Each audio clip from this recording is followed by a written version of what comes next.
Main સમસ્યા એ છે કે સાહેબ અમે છેલ્લા 2 મહિનાથી કોઈ વસ્તુની રજૂઆત કરતા હોય તો અમારે જીતાડેલો સત્તા પક્ષ અમારા જ કામે નથી આવતો. અને માસ્ક પહેરવાનું મેન રીઝન એ છે કે આજે અમે સત્તા પક્ષનો વિરોધ કરીએ તો ક્યાંક ને ક્યાંક સત્તા પક્ષ અમારો અવાજ દબાવવાની વાત કરે, અમારી પાછળ પોલીસ ગોઠવવાની વાત કરે, અમારા જીવન જે રોજિંદા જીવનમાં અડચણ ઊભી થાય એવા કામ કરે.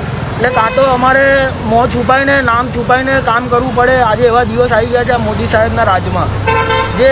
જે મોદી સાહેબનું રાજ અમને પહેલાં બહુ ગમતું હતું, એના માટે અમે ખૂબ જ સપોર્ટ કર્યો. પણ આજે આ પરિસ્થિતિ અમારા વોર્ડના લીલાબેન, પછી ઉમંગભાઈ, સ્ટેમ્પવાલા અને નીતિન મામા, આટલા જણને અમારા વોર્ડમાં અમે રજૂઆત કરવા છતાં પણ જો કોઈનું નિરાકરણ ના આવતું હોય તો એવા કોર્પોરેટર અને એમની લીલાઓ આજે અમને નડતરરૂપ થઈ રહી છે. એટલે અમે માસ્ક પહેરીને વિરોધ કરીએ છીએ, કારણ કે અમે અમારું વ્યક્તિત્વ છુપાવવા માગીએ છીએ. કેમ? કારણ કે અમને અમારા રોજિંદા જીવનમાં પ્રોબ્લેમ ઊભા ના થાય એટલે, અને પબ્લિકને સુખાકારીનો આનંદ મળતો રહે.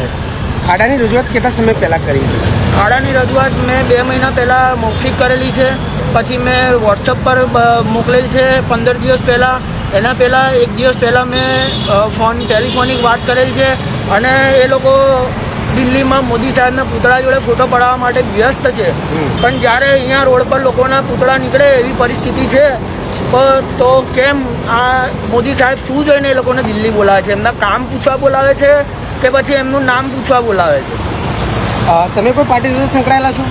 અમે કોઈ પાર્ટી સાથે સંકળાયેલા નહીં, પણ અમે પ્રો મોદી છીએ એવું કહીએ તો ચાલે. અમે મોદી સાહેબને જીતાડવા માટે તન મન ને ધનથી કોઈ પાર્ટીના સપોર્ટ વગર પોતાના ખર્ચે બહુ જ સપોર્ટ કરેલ છે અમે લોકોએ.